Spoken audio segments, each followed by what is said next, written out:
बाबा बर्फानी के जयकारे के साथ आज शुरू हुई पवित्र अमरनाथ की यात्रा। बारिश के बीच बालटाल और पहलगाम बेस कैंप से 10,000 से ज्यादा श्रद्धालुओं के पहले जत्थे को झंडी दिखाकर पवित्र गुफा के लिए रवाना किया गया। आज सुबह खराब मौसम की वजह से कुछ देर से के लिए यात्रा को डोमेल में रोका गया था, लेकिन मौसम साफ होते ही प्रशासन ने श्रद्धालुओं को यात्रा शुरू करने की इजाजत दे दी। जम्मू कश्मीर के उपराज्यपाल मनोज सिन्हा आज पवित्र गुफा में बाबा बर्फानी की पहली आरती उतारेंगे। अमरनाथ की यात्रा 28 अगस्त तक चलेगी। श्री राम मंदिर चढ़ावा चोरी मामले में दूसरे राउंड की पूछताछ के लिए अयोध्या पहुंची एसआईटी की टीम ने आज ट्रस्टी अनिल मिश्रा को और मेंबर गोपाल राव से पूछताछ के लिए तलब किया। सूत्रों के मुताबिक अनिल मिश्रा और गोपाल राव को बैंक की डिटेल और मंदिर के कर्मचारियों की नियुक्ति के कागज के साथ आने को कहा गया है। एसआईटी की टीम ने गुरुवार को भी अनिल मिश्रा और गोपाल राव से पूछताछ की। एसआईटी आज ट्रस्ट के महासचिव चंपत राय से भी पूछताछ हो सकती है। इस बार एसआईटी के रडार पर 10 लोग हैं, जिनमें चंपत राय, अनिल मिश्रा और गोपाल राव के अलावा मंदिर के सेवादार और बैंक के कर्मचारी भी शामिल हैं। रडार पर 10 लोग हैं, जिनमें चंपत राय, अनिल मिश्रा और गोपाल राव के अलावा मंदिर के सेवादार और बैंक के कर्मचारी भी शामिल हैं।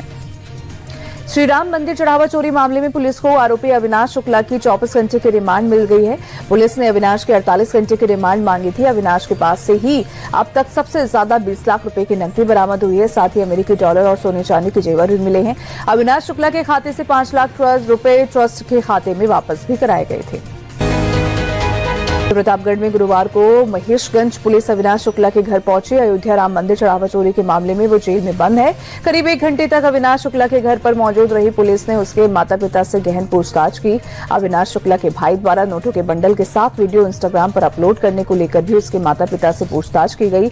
इस संबंध में एसपी ने कहा कि यक्ष ऐप पर सत्यापन करने के लिए अविनाश शुक्ला के घर पुलिस गई थी।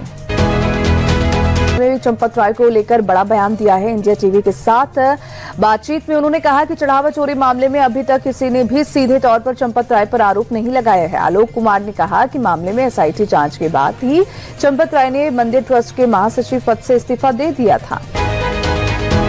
चढ़ावा चोरी मामले में समाजवादी पार्टी के अध्यक्ष अखिलेश यादव ने बीजेपी पर तीखा हमला किया है। उन्होंने कहा कि बीजेपी ने आस्था और श्रद्धा से खिलवाड़ किया है। प्रभु राम ने इनकी पोल खोल दी है और इस बार इनकी चोरी पकड़ी गई। चंदा चोरी में बीजेपी की फुल प्रैक्टिस है। प्रभु श्री राम भी इन्हें माफ नहीं करेंगे। अखिलेश यादव ने कहा कि बीजेपी को न चंदा मिलने जा रहा है और न ही चढ़ावा मिलने जा रहा है और न ही वोट मिलने जा रहा है। मौर्य ने अखिलेश यादव के बयान पर पलटवार किया। सपा चीफ अखिलेश ने सितंबर में चुनाव कराने की मांग की थी, जिस पर केशव प्रसाद मौर्य ने कहा कि अखिलेश यादव को लगता है कि 2027 में वो जीत जाएंगे, लेकिन 2047 तक ऐसा नहीं होने वाला। अखिलेश यादव की राजनीतिक दिशा सपा को गर्त में ले जा रही है। अखिलेश यादव जो कर रहे हैं उससे समाजवादी पार्टी और राज्य और भी ज्यादा रसातल में जा रही है।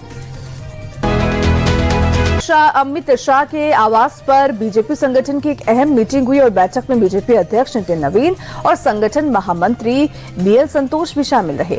संगठन विस्तार की खबरों के बीच इस बैठक को बेहद अहम माना जा रहा है। सूत्रों के अनुसार बैठक में बीजेपी की नई राष्ट्रीय टीम के गठन, संगठनात्मक फेरबदल और कुछ राज्यों में प्रभारी और शीर्ष नेतृत्व में बदलाव पर चर्चा हुई। कैबिनेट ने यूनिफॉर्म सिविल कोड यानी यूसीसी बिल के ड्राफ्ट की जांच के लिए पैनल को मंजूरी दे दी। सुप्रीम कोर्ट के रिटायर्ड जज रंजना प्रकाश देसाई की अध्यक्षता में कमेटी गठित की गई है।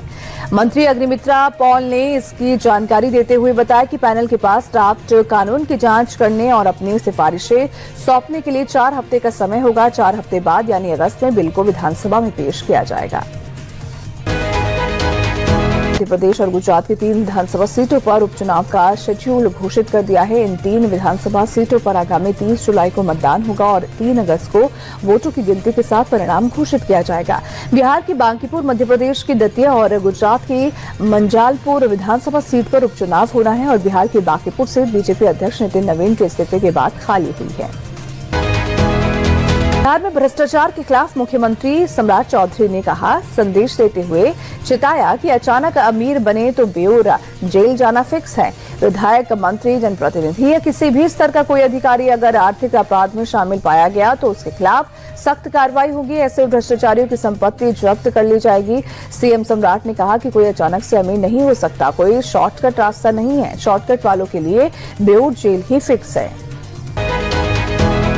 कंपनियों का कैग ऑडिट होगा और दिल्ली सरकार ने आदेश जारी कर दिया है कि बिजली मंत्री आशीष सूद ने जानकारी देते हुए कहा कि अरविंद केजरीवाल 10 साल में भी कैग ऑडिट नहीं करवा पाए, लेकिन हमारी सरकार ने सभी अड़चनों को दूर करते हुए बिजली कंपनियों को 3 महीने में ऑडिट कराने का आदेश दिया है। इससे 38,000 करोड़ के बकाये का राज खुलकर सामने आ जाएगा। सेवा नाम का एक नया विभाग बनाया गया है। कैबिनेट की बैठक में इसकी मंजूरी दे दी गई है। वहीं कर्नाटक के मुख्यमंत्री डीके शिवकुमार ने इसकी जानकारी देते हुए बताया कि यह विभाग जनता की सभी शिकायतों पर ध्यान देगा और हर मंत्री को उन्हें सौंपे गए विधानसभा क्षेत्र में 2 दिन के लिए अनिवार्य रूप से जाना होगा। उन्हें हर विधानसभा क्षेत्र में जनता की शिकायतें सुननी होंगी। साथ ही विधायकों को भी यही काम सौंपा जाएगा। बागेश्वर धाम पहुंचे पूरे विधि विधान के साथ भगवान बालाजी के दरबार में हाजिरी लगाई और आशीर्वाद लिया। बागेश्वर सरकार धीरेन्द्र कृष्ण शास्त्री ने गदा और रुद्राक्ष देकर उनका शानदार स्वागत किया। साथ ही अंग वस्त्र भी भेंट किए। इस दौरान अनिता अंबानी ने 11 कन्याओं का पूजन कर उन्हें दक्षिणा भेंट की और उनका आशीर्वाद लिया। इस मौके पर काशी से पधारे विद्वान ब्राह्मणों का भी सम्मान कर उनका आशीर्वाद भी लिया गया।